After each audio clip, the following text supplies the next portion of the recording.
অনেক দিন সাধনা করার পরে ফাইনালি আসতে পারলাম সমুদ্র সৈকতে। তো এই তো আমরা চলে আসলাম।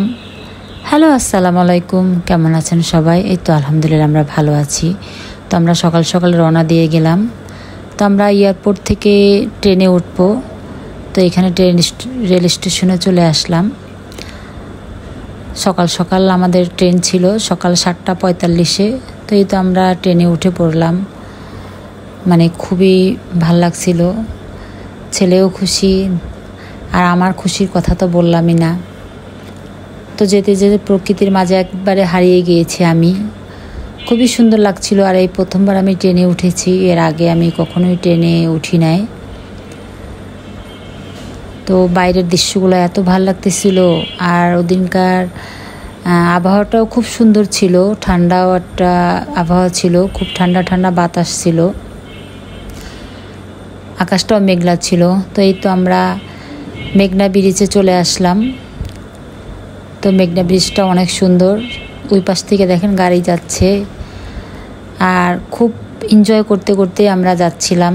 তো আমরা এখন চিটাগাং এসে পৌঁছাইলাম। তো এখানে 15 মিনিট লাগবে ট্রেন। তো এখান থেকে আমরা বাদাম খাচ্ছিলাম। আর জার্নিতে আমি এই টুকিটাকি খাবারগুলো খুব পছন্দ করি, যেমন বাদাম, তারপরে বিভিন্ন রকমের ভর্তা। তো এই তো এখান থেকে ট্রেন আবার ছেড়ে দিল। তো এখন দেখেন একদম উল্টো পথে যাচ্ছি আমরা। তো এতে ফাইনালি আমরা কক্সবাজারে নতুন রেল স্টেশনে চলে আসলাম। তো এটাও আমার জন্য একেবারেই নতুন। আর এই জায়গাটা খুবই সুন্দর লাগছিল আমার কাছে, খুবই সুন্দর, আপনারা দেখেই বুঝতে পারছেন। আর যারা ওখানে গিয়েছেন তারা তো জানেন কতটা সুন্দর দৃশ্যগুলো। তো ওই তো আমরা ওখানে কিছুটা সময় কাটিয়ে আমরা একটা অটো নিয়ে নিলাম।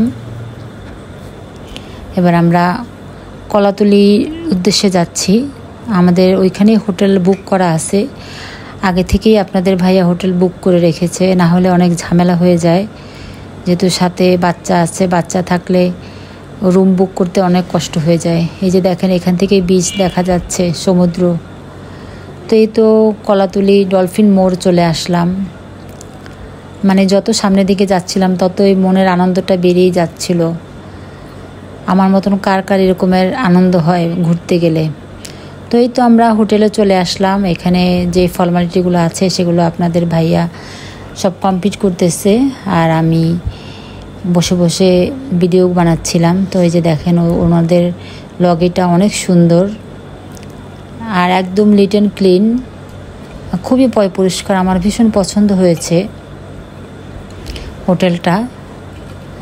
তো এই তো আমাদেরকে জুস দিল, তা জুসটা খাচ্ছিলাম।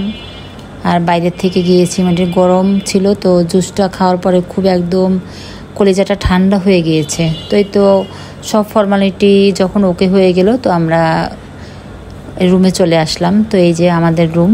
তো একটা বেড এখানে, আর এখানে একটা টেবিল, 2টা চেয়ার, এই পাশে একটা টিভি আছে, আর একটা ফ্রিজও আছে।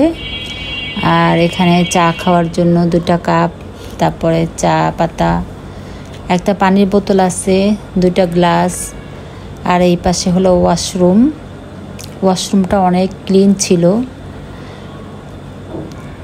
আর ফাইনালি যেটা সবচেয়ে বেস্ট লেগেছে আমার কাছে সেটা হলো এই যে এই পার্টটা, বারান্দায় বসে আপনি সমুদ্রের ভিউ দেখতে পারবেন এখানে বসে। তো আমার কাছে এটা খুবই ভালো লেগেছে। আমরা আরেকটু উপরে নিতে চেয়েছিলাম। এই বিল্ডিংটা, এই হোটেলটা ওনাদের 12 তলা। তো ওই পর্যন্ত ওইটা খালি ছিল না, 11-12 তলা খালি ছিল না। আমরা সম্ভবত 9 তলায় ছিলাম। তো এই তো আমরা ফ্রেশ হয়ে ওখান থেকে বের হয়ে হোটেল থেকে একটু বার্মিচের দোকানে আসলাম জুতা কেনার জন্য। যেহেতু বিচে যাব, বালির ভিতরে এই জুতাগুলো হলে ভালো হয়। তো এই তো আমরা সমুদ্র পাড়ে চলে আসলাম। এখানে এসে তো মনটা আরও ভালো হয়ে গেল। যেরকম বাতাস ছিল, সারাদিনের ক্লান্তিটা একদম দূর হয়ে গেছে। আর আমি একটু কফিও খেয়ে নিলাম। আর এই যে কলাগুলো অনেক মজা, পাহাড়ি কলা। তো কিছু সময় ওখানে থেকে রাত্রেবেলা আমরা খাবারের জন্য একটা হোটেলে চলে আসি। আমি হোটেলের নামটা ভুলে গেছি। তো এই তো আমরা খাওয়া দাওয়া করে নিচ্ছি। আর বাচ্চাকে নান আর চিকেন খাওয়াচ্ছি। তো খাওয়া দাওয়া শেষে একটা চা খেলাম। তো এই তো ছিল আজকের জার্নিটা। সবাই ভালো থাকবেন, আল্লাহ হাফেজ।